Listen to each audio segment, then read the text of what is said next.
talks about VC capital, fundraising options, and ecosystem funding options as a whole in the Polkadot ecosystem.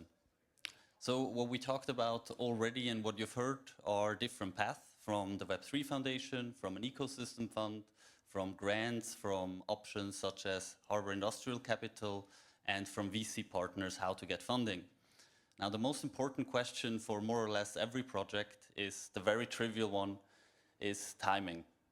So one of the most important aspects is when do you go live? Why do you go live in a certain time?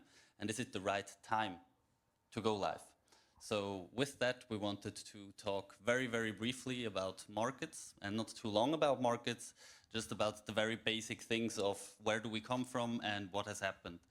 I think from a financial market perspective, it's very, very obvious that we've come from a, let's call it, expensive money system. Interest rates were increasing very, very sharply, very, very quick over a long time period, coupled with high inflation.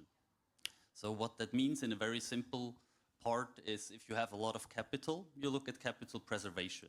With very high interest rates, very large investors had a very juicy trade they were able to do, and they were chucking a lot of their monies in US treasuries, earning very comfortably 5.5%. Now, this week, we're expecting interest rate cuts in the US, 25 basis points, maybe 50 basis points. We see the European National Bank, we see the Swiss National Bank, the Bank of Japan, all pulling into the same direction, which means we're going into a different area. Different area means rate cuts are coming, and with that, fundraising season is coming. Without going too much into detail of what my personal opinions are or what other opinions are, I think there are usually two statistical outcomes in the macro area where we are right now. One is that risk-on assets, talking about stocks and higher risk verticals such as crypto as a whole, usually take 3 to 6 months to bottom out after the first interest rate cut.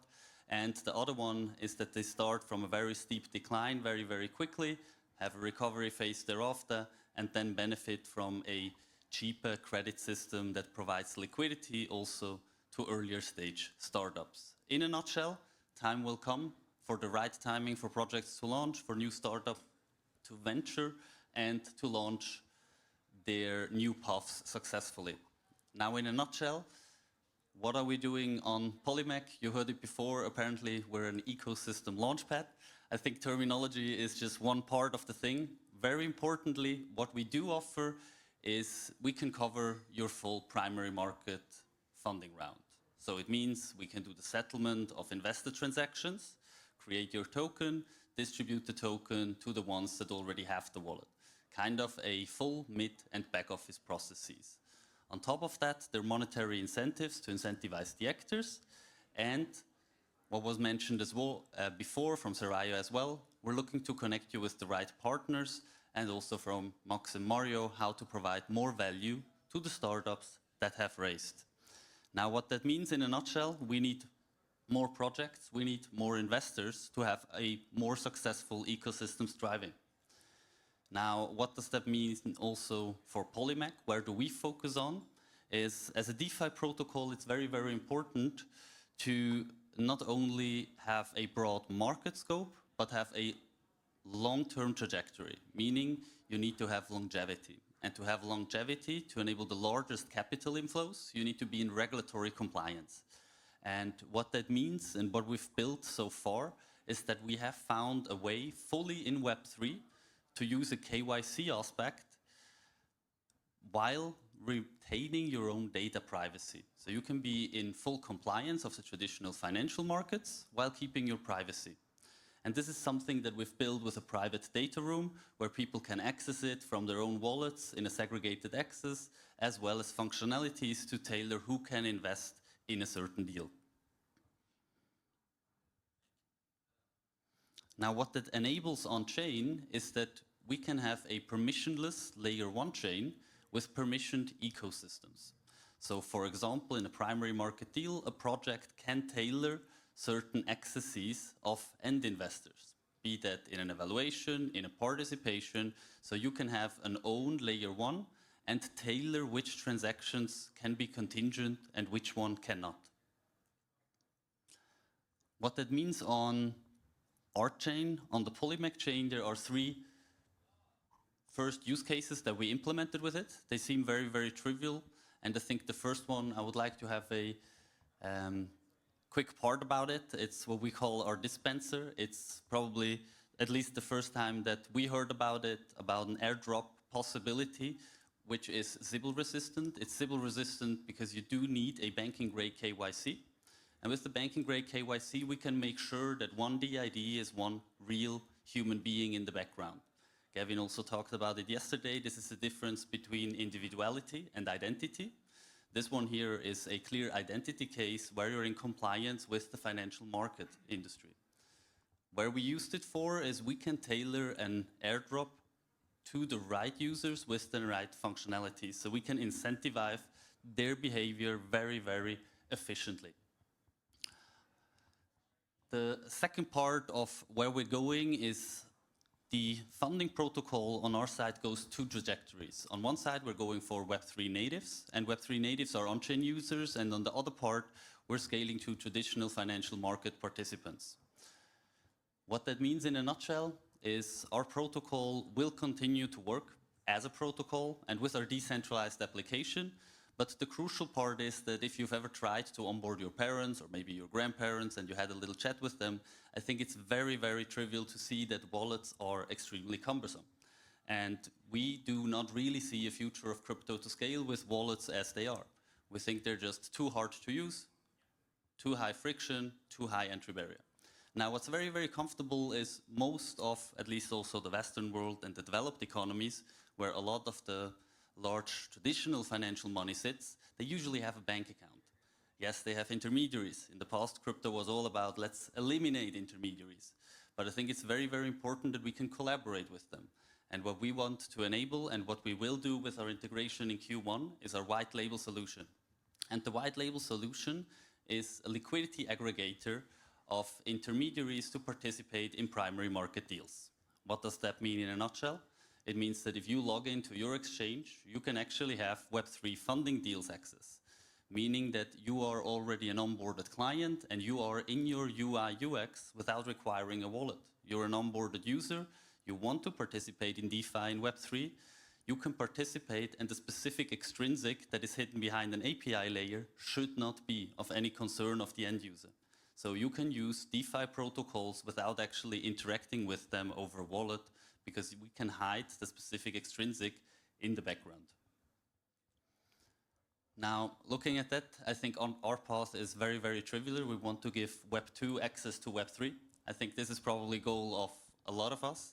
Now, talking to the straightforward ones is the easiest path that we see is B2B2C. So if we have one intermediary that we can onboard, we can give access to all their end clients. Now, how does that work?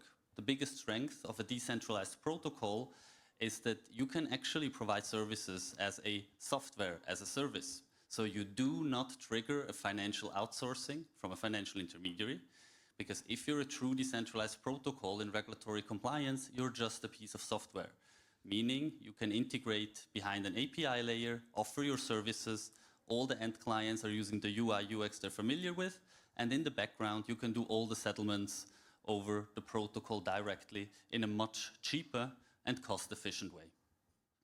Now, how would that look like? In a nutshell, we would see on the left, we would have a financial intermediary. That can be any crypto exchange, bank, asset manager mostly, or family office we've heard before. We have, for Polymac specifically, we've built our API layer. We will go a very standardized route for all the implementations to be very cost-saving. The API layer will be nothing else than you as an end user, you remain in the UI of the intermediary, and you have a button that you can participate in a funding round, for example, or to see the deal flow access. You never leave, you never need a Web3 wallet, you do not need to interact with the chain. We will be able to settle deal flow on multi-chain, meaning we can offer deals and primary market deals for various ecosystems directly to the end users, because we want to have the broadest scope of end users, meaning we're also offering a broad ecosystem coverage and variety of deals. What that means is all the settlements of a participation are happening over the Polymac protocol in the background in regulatory compliance. Now, What that means is, we heard it before, there are a lot of partners in the game that can provide value to a project that is raising, which can benefit in the value chain to be a part of it. It can be exchanges that want to list the project. It can be a counterparty that does an underwriting for a certain deal. It can be a market maker that is supporting them in several actions. It can be a marketing agency for a strategic collaboration, so forth and so forth. So the largest benefit is that integrating Web3 into financial intermediaries should not come from the perspective of, I've built a cool protocol and you should really try it out, but it should rather come from the discussions of talking to them of, hey, we know the last 2-3 years in crypto have been tough on your side as well, and the financial intermediaries are trying new things. Where can we offer you an additional business offering that you can monetize and have a win-win if you provide an additional service to your clients? And this is how we're going to integrate Polymac into financial intermediaries, enabling them to offer multi-chain funding rounds to their end clients. With that, I would summarize it very, very briefly. On our side, by the end of the year, we will start with the Ethereum expansion. So towards the end of the year, we will announce the first 2 deals on Ethereum in Q1 as well. Stay tuned for various upcoming deals, which we'll announce in the next couple of weeks, very soonish. And on our side, very happy to discuss all details also on the partnership collaborations. And in a nutshell, would like to wrap it up here. If there are any questions, feel free to reach out. And we're very much looking forward to be collaborating together. Thank you very much.